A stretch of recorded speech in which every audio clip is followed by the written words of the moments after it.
নবীজি বলেছেন, রমজান মুবারকে কেউ যদি একটি নফল কাজ আদায় করে, একটি নফল ইবাদত করে, অন্য মাসের একটি ফরজ আদায় করার সওয়াব আল্লাহ পাক নামায় আমলে দিয়ে দিবেন।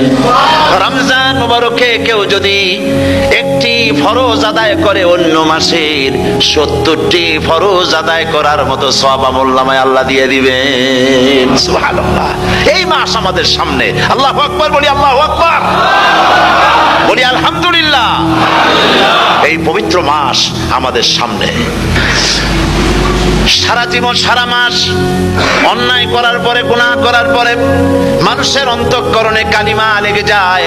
আল্লাহ রাব্বুল আলামিন রমজান মুবারকের একটা ব্যবস্থা করেছেন, ইঞ্জিন ওভারহোলিং এর মতো, ইঞ্জিন ডাউন দেওয়ার মতো।